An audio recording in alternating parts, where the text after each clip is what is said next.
Thank you, Bob, but why are the Ides of March propitious? Caesar was assassinated on the Ides of March.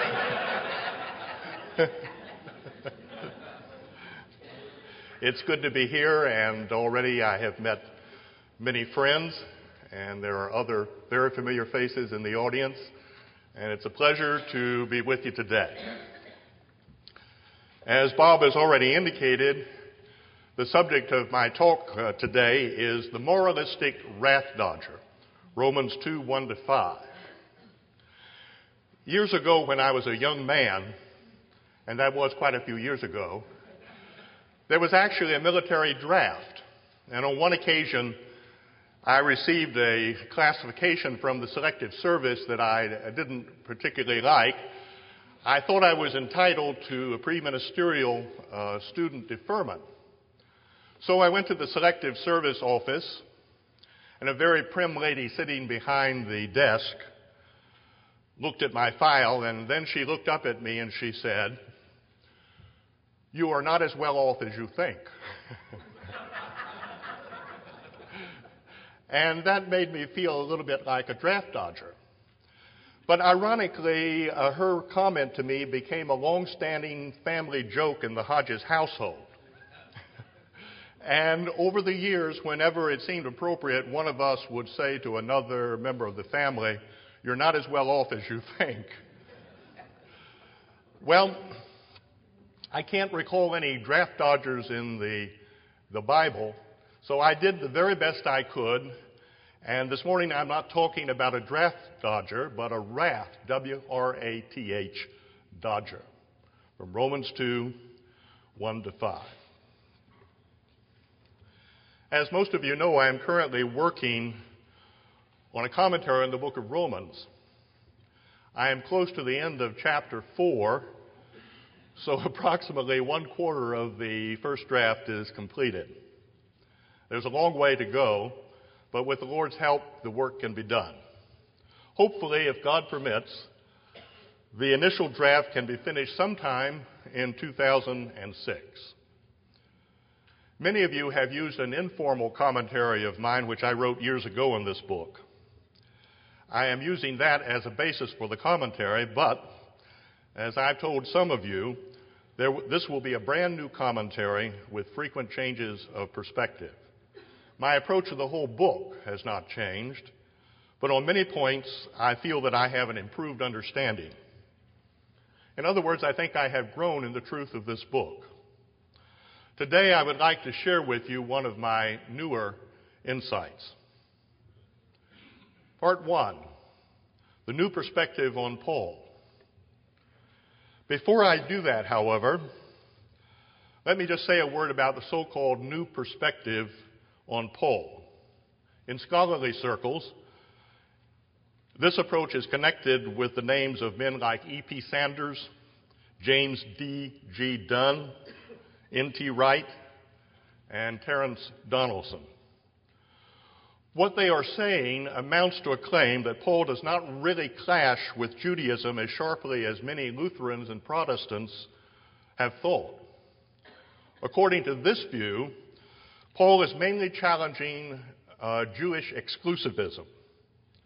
Paul, we are told, is insisting that Gentiles can enter the redeemed community by faith in Christ, but that good works are the way that entrance into the community can stay inside of it. As you can see, under this conception, final salvation still depends on works. The new perspective seems to be implicitly Arminian. Although a Calvinist expositor could easily accommodate himself to this view.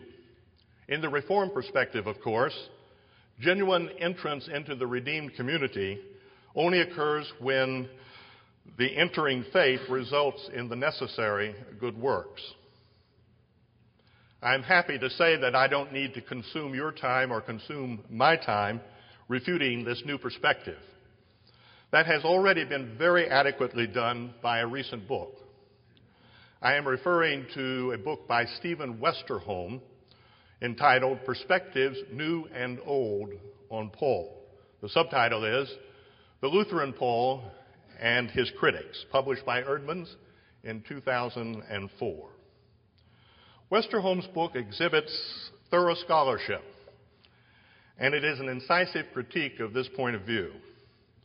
My sense of the literature on Paul today is that the new perspective has largely run its course, and it is beginning to erode.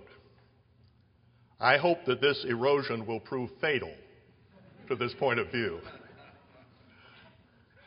But even if I'm not correct in this hopeful outlook, the so-called new perspective is seriously misguided.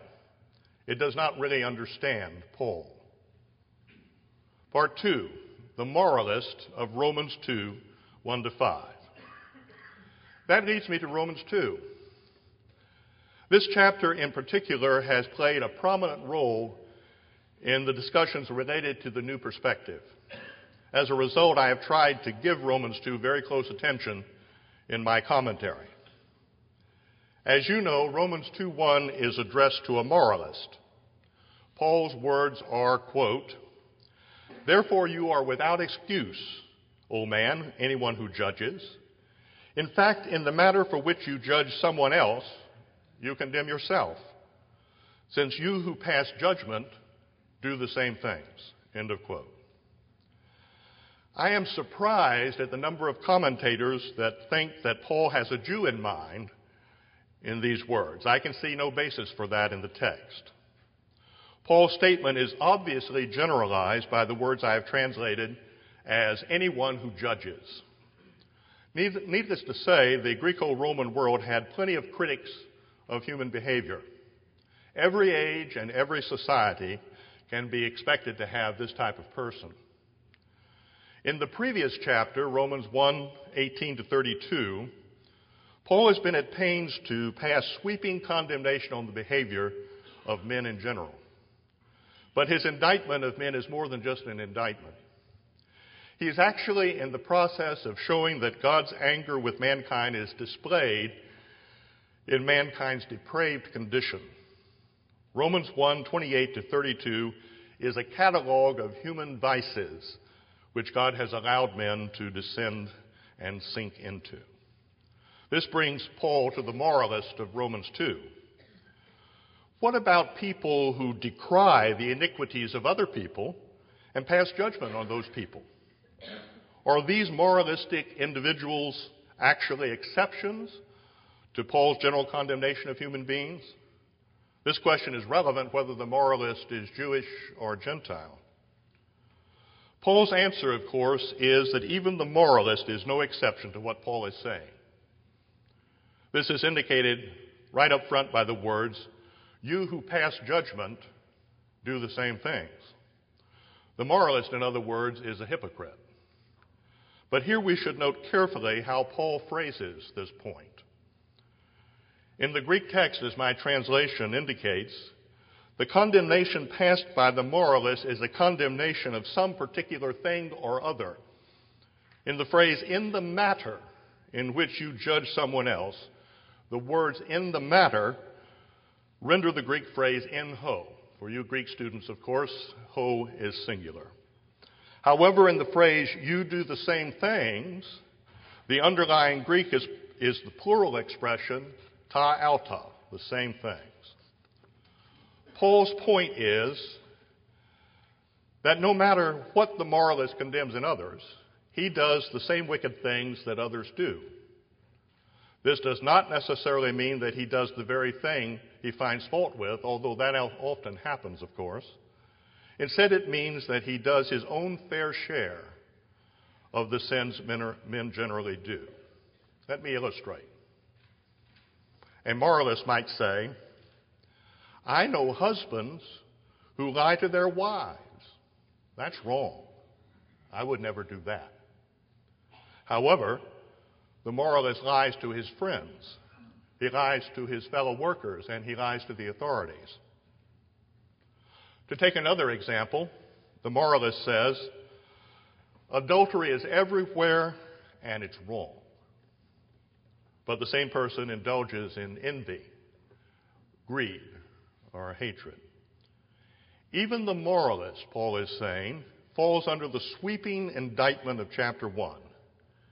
He is not a glowing exception to mankind's depravity.